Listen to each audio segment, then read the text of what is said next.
Hey, good morning, good afternoon, and good evening. It's Powerful Steve here, the king of inspiration. And it's only when you're aiming high, you spread your wings and truly fly. Listen, I'm at the gym here, and it's the 29th. We just got a couple days left in the year. And I just want to help you guys position yourself for making transition. Now, I'm really talking about you recognizing who you are and taking what you do to another level. And what I mean by that is, if you're an employee right now, you want to get a pen, you want to get a paper. If you want to make a transition from tailship into headship, you want to get this message right here, right now. And you know me already. I'm all about inspiration. I'm all about sons of God arise. I mean, you got to get up and you got to start to shine. And the only way you're going to start to shine is for you to discover what your giftings are. You add your passion to it, and it'll get you to your destiny. You see that? Giftings plus passion equals destiny. And let me say that to you in another way. Seed plus time equals harvest. Now, what that is, it's the law of cause and effect. If y'all don't know what the law of cause and effect is, it's whatever, for every action, there is a reaction.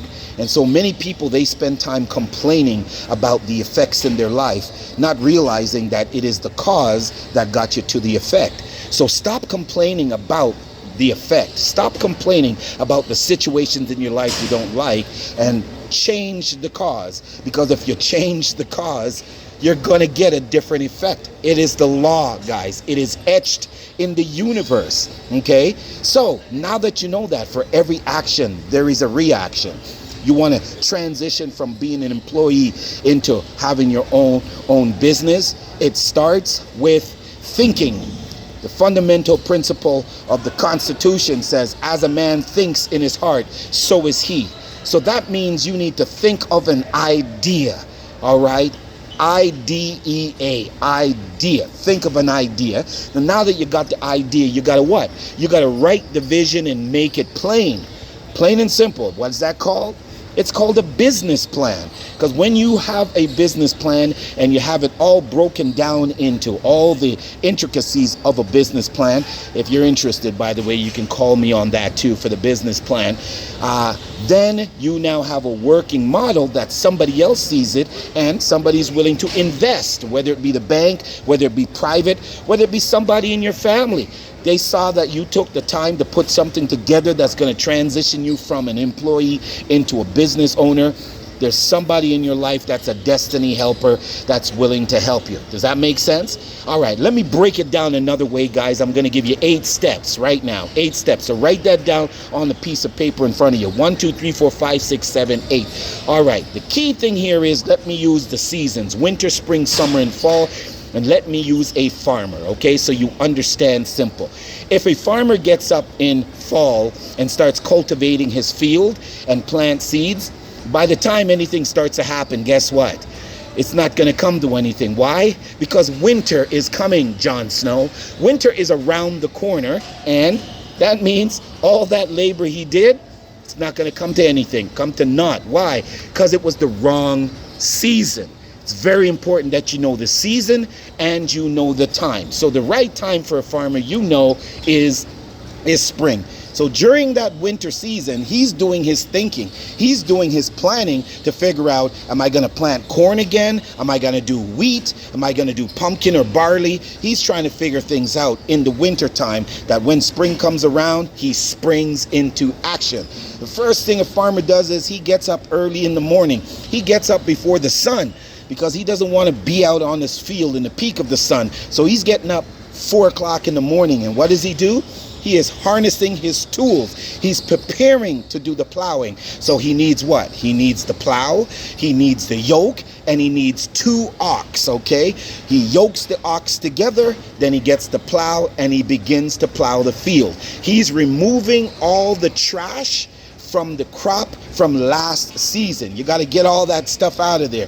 Am I talking to somebody out there? You got to clear out the stuff from last year that is not, it's useless now. The time has passed. The year is before you. You got to clear out all that crop. while you are clearing out all that crop, your plow, it's going to snag on some stones while you are cultivating, okay? There's obstacles that's always going to be in your way when you're pressing towards success. Now you have the option. What are you going to do? Go around the stone, and then when you plant the seeds, not much seeds is going to germinate around the stones? Or are you going to take the time to go get your wheelbarrow and remove the stones? And it might take you a while to do that, but it's going to benefit you in the long run if you're willing to sacrifice that much more. Okay, so now that you understand that, you've plowed, okay, you have removed the stones out of the field. Is it time now to plant the seeds? No, it's not. It's not time to plant the seeds yet. What you got to do now, you got to go get some manure.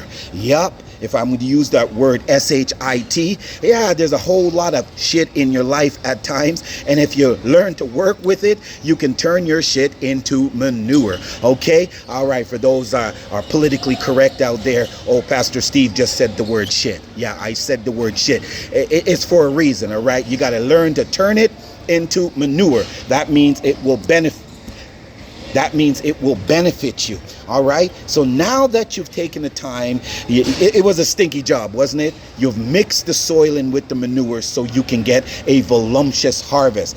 Those steps right there, guys, those were 5 steps. Here comes the 6th step now. The 6th step is to plant the seeds, which is the easiest part of the process. But you know what the 7th step is? The 7th step is for you now to step back. Yeah.